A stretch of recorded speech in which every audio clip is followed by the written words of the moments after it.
জুবিনৰ আপুনি গাৰ্লফ্ৰেণ্ড আছিল বুলি কৈছিল। গাৰ্লফ্ৰেণ্ড বুলি কৈছে, কিন্তু আমাৰ তেতিয়া দিনত গাৰ্লফ্ৰেণ্ড নাছিল।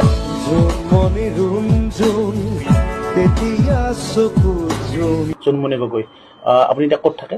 নলবাৰীত থাকো।